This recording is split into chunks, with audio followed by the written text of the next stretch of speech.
Hello, and welcome to Story Radio, the podcast for writers, readers, and lovers of short stories everywhere. Today, we have two shorter pieces exploring themes of grief and loss. Some of the language used is unsuitable for under 18s. Final Unveil is written and read by Saskia Butler. As estrelas no céu correm, todas numa carreirinha, assim correm os beijinhos. I'm tired of looking at my feet. Even these Manolo Blahniks do nothing for me anymore. I used to find the glitch of my pinpoint heel in the paving of Theed Street entertaining, an in-joke between me and my outfit. How we loved the horror on the faces of the laundrette lovies as we strutted past, chin high in our 3-inch beauties. But now it exhausts me. I wonder if the joke is on me as my heels sink, scratch and catch. Do you find my shoes ridiculous, little one? Here come the students to see what today's inspiration brings. Hello, Isabella, okay to take a picture? See the purple plumes fanning from my headdress dip demurely as I give them permission. Just one, then fuck off, please, darlings. A brief pose against the brickwork. The bones of my corset are pinching into my underarm as I fold the cloak of black lace across my chest. I am a Spanish widow. I am a soprano star. I am a bloody bat. I have no idea anymore. It is confusing as to where my dress ends and where my skin begins. So entwined are the veins of black lace and the vines of my sinewy limbs. This fashion is choking me like ivy on a tree. Don't cry, sweetheart. I know what to do. Turning left onto Waterloo Road, nearly there. This, unbelievably, is the second time this year that a glamour puss such as me has had need for this very same hardware shop. It was on a moody November afternoon on the way out to Hilly's, headed for the usual birthday cocktail party. The guest list somewhat papered with bloody D-listers as if I wouldn't notice. In a high of chemically induced exuberance, I had a vision of every reveller wearing one of those paper dust masks, a masquerade ball of builders.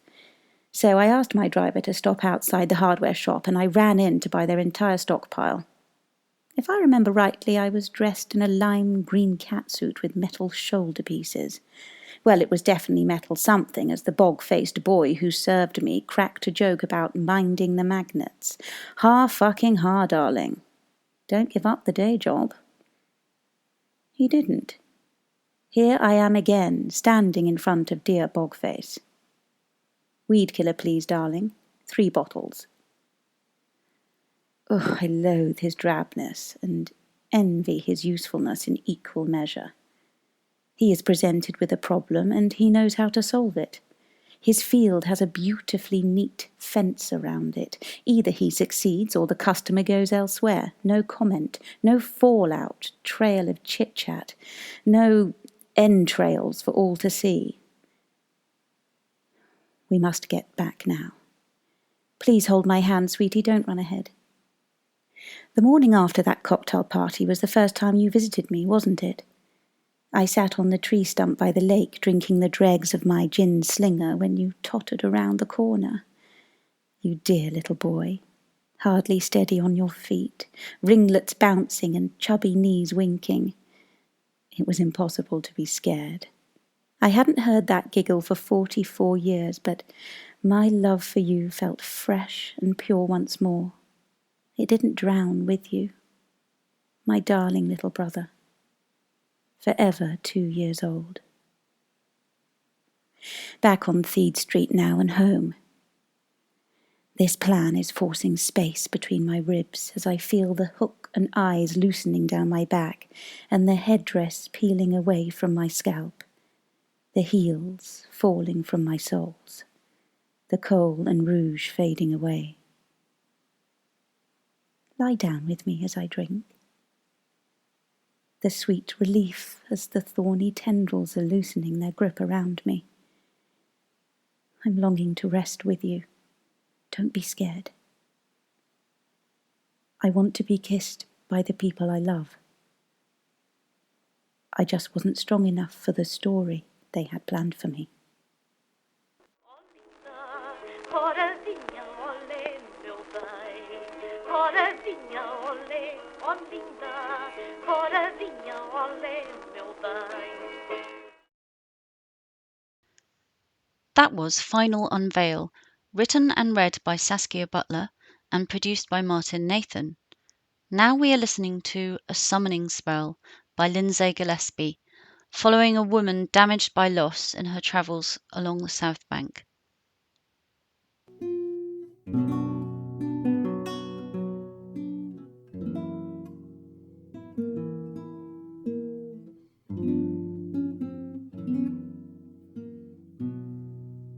A Summoning Spell by Lindsay Gillespie.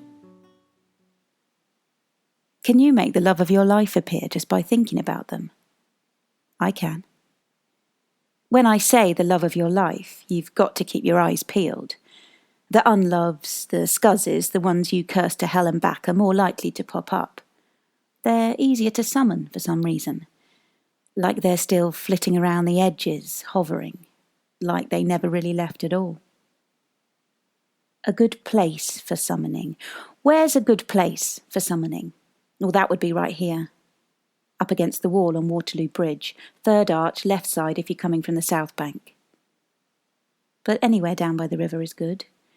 I summoned up Marley Barley, first ever love from top infants, on the riverbank in the middle of a lightning storm. 3 foot nothing and so skinny you could see his ribcage and the lump of his heart trapped like a fish sticking out behind it. Another time down by the pier, 2 old flames came leaping out. There was Crazy K on one side and Bulldog on the other, both bearing down on me, and thank Christ someone kicked me out the way of the number 68. But the bridge is best. You can see who's coming. And if you summon and no one bites, just sit back down and cast again. Someone always shows. I know the bridge well now, and it knows me back. The river too. The river's tongue as it pushes hard against the bruised beneath of the bridge. The way the water strokes the arches like it's talking to itself. How the wind scabs the skin of the river and wrinkles it. I put my hand to my face. I know each wrinkle my true love put there. A good time for summoning. When's a good time for summoning? I'd say daybreak. That's when the fog wakes up and stretches along the riverbank to touch the cold arches. The fog breathes onto the bridge, makes it beautiful. That's the best time for a true love to swoosh up. What happens next is tricky. It depends who's made an appearance. Some just zoom up, have a word, zoom off again. Some plan on hanging out. If it's one of the wankers, you have to go in full brutal. Tell them to fuck the fuck off. I got a cuss off an old lady wino down the Kings. Fuck off, you 9-fingered shite hawk. Then set your face against the passers-by. You're just one more nut job hollering in the wind on Waterloo Bridge. Tell them they're shite hawks too. Or an old sweetheart might trip out. Give you a sly wink. Stick a cold hand up your skirt, pinch your bum. That sounds like Denny. Dirty Den, stoned as a coot. Who else shows up? Parrot. Parrot's always hanging around. The trouble is you can smell him a mile off, so I only summon him if the wind's blowing down river. When I met him, I said, "How come you called Parrot?" He never said, just had on him a little bent smile. Parrot was a painter. Every day he painted the bridge. Said he wanted to paint it the same way Monet painted the old Waterloo Bridge. I could make myself useful, he said. I could sell the pictures to anyone passing. He'd start work at daybreak and I'd pile the tubes of frozen paint into my nest of coats and sit on them, warm them up. He painted me some days. That is, he painted all over me. A rainbow-coloured ring on every finger. He brushed gold along my eyebrows and rubbed ultramarine down my parting. The first time we sold a painting, it was straight down the Kings to get rat-arsed, where he puked all over me before jumping on me. Afterwards he said, "So, now you know. That's how the male parrot chooses a female. He vomits on her." A good person to summon. Who's good to summon? Well, that's obviously up to you. The one I want to summon most of all is the hardest. He's the one who broke my heart. I got him once, just half of him. I touched his hair, sequined with water. I touched the mole on his left cheek, the one that looks like a perfect black pearl. A long time ago I went looking for him, stepped out of my old life and followed him up to Waterloo and to this bridge. That winter, the winter he left, was turbulent. He'd started fighting. He wouldn't stop. At school, in the street, with his girlfriends, with me. Smashed his room up. One black sky day, he vanished. Waterloo Station has a ghost picture taken around that time of a lad, a 15 or 16-year-old, jumping the barrier.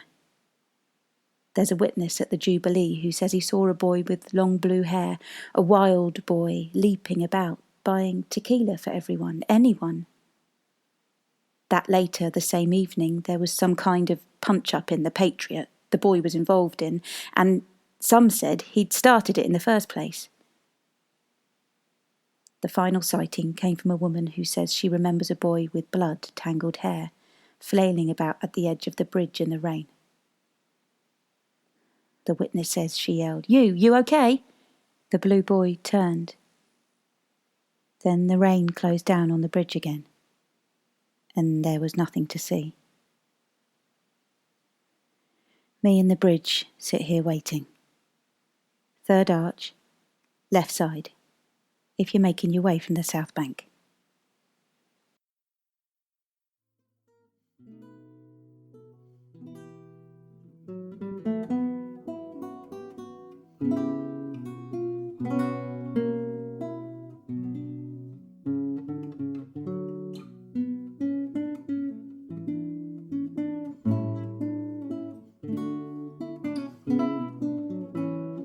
That was A Summoning Spell, written by Lindsay Gillespie, read by Saskia Butler, and produced by Martin Nathan.